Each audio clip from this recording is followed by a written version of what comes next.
ഹരി ഓം. ശ്രീമദ് ദേവി മാഹാത്മ്യത്തിൻ്റെ നമ്മുടെ മൂന്നാം ഭാഗമാണ് അർഗളം. ത്രയാംഗത്തിലെ രണ്ടാമത്തെ ഭാഗമാണ് അർഗളം. അപ്പോൾ നേരത്തെ ചെയ്തിട്ടുള്ള കവചത്തിൻ്റെ ഫലം എന്നത് സുരക്ഷ എന്ന് പറഞ്ഞല്ലോ. അർഗളത്തിൻ്റെതായിട്ടുള്ള ഒരു ഫലം എന്നത് ദുരിത ശാന്തിയാണ്. ഓം ശ്രീ ഗുരുഭ്യോ നമഃ. ശ്രീ മഹാദേവി നമോ നമഃ. അർഗളാസ്തോത്രം അസ്യ ശ്രീ അർഗളാസ്തോത്ര മഹാമന്ത്രസ്യ സ്വർണാകർഷ്ണ ഭൈരവഋഷി അനുഷ്ഠുപ് ചന്ദ ശ്രീ മഹാലക്ഷ്മി ചണ്ഡികാദേവത അം ബീജം ജം ശക്തേളം കീലകം ശ്രീ മഹാലക്ഷ്മി ചണ്ഡികാ പ്രസാസിദ്ധിർത്തേ ജിവേ വിനിയോഗ അം ഗം ലം ഇത്യാദി ഷഡംഗന്യാസ ധ്യാനം പ്രകാശമധ്യസ്ഥിതചിൽ സ്വരൂപം വരാഭയേ സന്തതതിം ത്രിനേത്രം സിന്ദൂരവർണാഞ്ജിത കോമളാംഗിം മായാമയീം തത്വമയീം നമാമി. ജയത്വം ദേവി ചാമുണ്ടേ ജയഭൂതാപഹാരിണി ജയ സർവഗതേ ദേവി കാളരാത്രി നമസ്തുതേ. യാത്വം പ്രീതിവിധൗ ഖ്യാത സർവദാ സർവകീർത്തിത തസ്യാഭേദാഹ്യനന്ദ ച തന്മാഹാത്മ്യം ശിവോദയം. യാ ദേവി സൂയതേ നിത്യം വിവിധേർവേദപാരകേ സാമേ വസതു ജിഹ്വാഗ്രേ ബ്രഹ്മരൂപാ സരസ്വതി. ജയന്തി മംഗളാ കാളി ഭദ്രകാളി കപാലിനി ദുർഗാ ക്ഷമാ ശിവാ ധാത്രി സ്വാഹാ സ്വധാ നമോസ്തുതേ. മധുകൈടവ വിദ്രാവി വിധാതൃവരതേ നമ. രൂപം ദേഹി ജയം ദേഹി യശോ ദേഹി ദുഷോ ജഹി മഹിഷാസുര നിർനാശ വിധാതൃവരതേ നമ. രൂപം ദേഹി ജയം ദേഹി യശോ ദേഹി ദുഷോ ജഹി. വന്ദിതാംഗ്രിയുഗേ ദേവി സർവസൗഭാഗ്യദായിനി. രൂപം ദേഹി ജയം ദേഹി യശോ ദേഹി ദുഷോ ജഹി. ധൂമ്രലോചനദർപ്പഗ്നി വിധാതൃവരതേ നമ.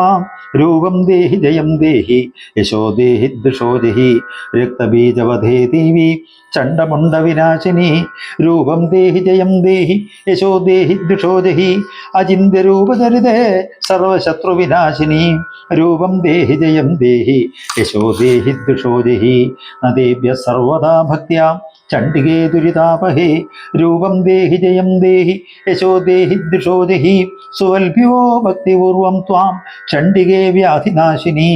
രൂപം ദേഹി ജയം ദേഹി യശോ ദേഹി ദുഷോ ജഹി. ചണ്ഡികേ സതതം യേ ത്വാം അർച്ചയന്തീഹ ഭക്തിത. രൂപം ദേഹി ജയം ദേഹി യശോ ദേഹി ദുഷോ ജഹി. ദേഹി സൗഭാഗ്യമാരോഗ്യം ദേഹി മേ പരമം സുഖം. രൂപം ദേഹി ജയം ദേഹി യശോ ദേഹി ദുഷോ ജഹി. വിദേഹി ദുഷതാം നാശം വിദേഹി ബലമുച്ചകൈ. രൂപം ദേഹി ജയം ദേഹി യശോ ദേഹി ദുഷോ ജഹി. വിദേഹി ദേവീ കല്യാണം വിദേഹി വിപുലാം ശ്രിയം. രൂപം ദേഹി ജയം ദേഹി യശോ ദേഹി ദുഷോ ജഹി. വിദ്യാവന്തം യശസ്വന്തം ലക്ഷ്മീവന്തം ച മാം കുരു. രൂപം ദേഹി ജയം ദേഹി യശോ ദേഹി ദുഷോ ജഹി. പ്രചണ്ഡദൈത്യദർപ്പഗ്നേ ചണ്ഡികേ പ്രണതായ മേ. രൂപം ദേഹി ജയം ദേഹി യശോ ദേഹി ദുഷോ ജഹി. ചതുർഭുജേ ചതുർവക്ത്ര സംസുതേ പരമേശ്വരി. രൂപം ദേഹി ജയം ദേഹി യശോ ദേഹി ദുഷോ ജഹി. കൃഷ്ണേന സംസുതേ ദേവി ശ്വശൽ ഭക്തിയാ ത്വമംബികേ. രൂപം ദേഹി ജയം ദേഹി യശോ ദേഹി ദുഷോ ജഹി. ഹിമാചലസുധാനാഥ പൂജിതേ പരമേശ്വരി. രൂപം ദേഹി ജയം ദേഹി യശോ ദേഹി ദുഷോ ജഹി. സുരാസുരശിരോരത്ന നികർഷചരണേ അംബികേ. രൂപം ദേഹി ജയം ദേഹി യശോ ദേഹി ദുഷോ ജഹി. ഇന്ദ്രാണീപതി സൽഭാവ പൂജിതേ പരമേശ്വരി. രൂപം ദേഹി ജയം ദേഹി യശോ ദേഹി ദുഷോ ജഹി. ദേവി പ്രചണ്ഡദോർദണ്ഡദൈത്യദർപ്പ വിനാശിനി. രൂപം ദേഹി ജയം ദേഹി യശോ ദേഹി ദുഷോ ജഹി. ദേവി ഭക്തജനോധാമദത്താനന്ദോദയേ അംബികേ. രൂപം ദേഹി ജയം ദേഹി യശോ ദേഹി ദുഷോ ജഹി. പത്നിം മനോരമാം ദേഹി മനോവൃത്താനുസാരിണിം താരിണിം ദുർഗസംസാര സാഗരസ്യ കുലോത്ഭവാം.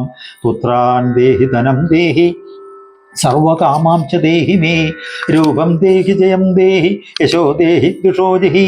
ഇദം സ്തോത്രം പഠിത്വാ തു മഹാസ്തോത്രം പഠേന്നരാ സതു സപ്തശതീ സന്ധ്യാവരമാപ്നോതി സമ്പദഃ.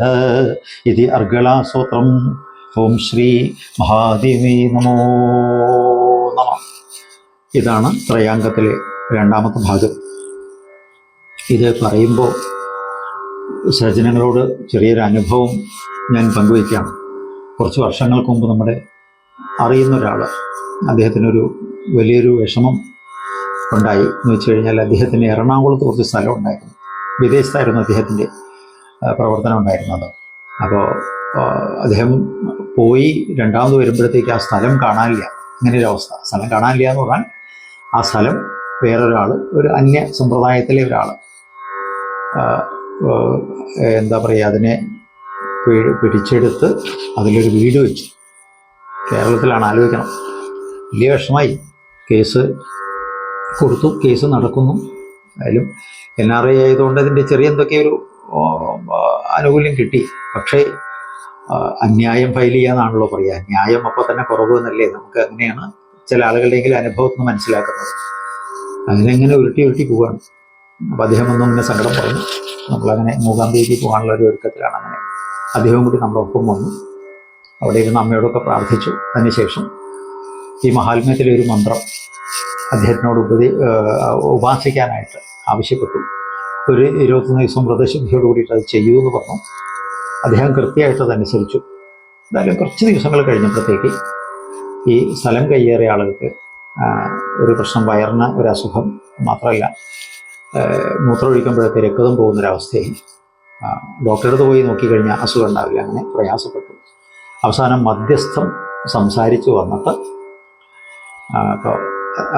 കുറച്ച് കൂടുതൽ സ്ഥലവും കുറച്ച് പൈസയും കൂടി കൊടുത്ത് അത് രമ്യതയിൽ തീർന്നു. അങ്ങനെ ഒരു അനുഭവം ഉണ്ട്. അപ്പോൾ അത് കാര്യമായിട്ട് ശ്രദ്ധയോടെ ഭക്തിയോടെ ഉപാസിക്കുമ്പോൾ ഫലം ഒരു കരുത്തുണ്ടാവും. പക്ഷെ തെറ്റായിട്ട് ധരിക്കരുത് കേട്ടോ. അങ്ങനെ വേറൊരാളെ ആപത്തിൽപ്പെടുത്താൻ ഇത് പറ്റുമെന്ന് അങ്ങനെയല്ല ധരിക്കണം. ആ അർത്ഥത്തിലല്ല പറഞ്ഞത്. വലിയ മനക്ലേശത്തിന് ഒരു പരിഹാരം ഉണ്ടായി എന്നുള്ള അനുഭവം ഒന്ന് പങ്കുവെച്ചെന്നേ ഉള്ളൂ. അപ്പോൾ ഈ മന്ത്രങ്ങൾക്കൊക്കെ വലിയ ശക്തിയുണ്ട് എന്ന് ഒന്ന് അറിയിക്കാൻ വേണ്ടിയിട്ട് ഒന്ന് സൂചിപ്പിച്ചെന്നേ ഉള്ളൂ. അത് മാത്രമല്ല, നിത്യചണ്ഡിയാഹവനം നടക്കുന്ന മൂകാംബികാ സന്നിധിയിൽ ചണ്ഡിയാഹവനത്തിന് ഉപയോഗിക്കുന്നതായിട്ടുള്ള മന്ത്രമാണ്. അതിന് വേറെ ക്രമമാണ്, പക്ഷേ എങ്കിലും അതാണ് നമ്മളിവിടെ പഠിക്കുന്നത്. ഹരിയോം.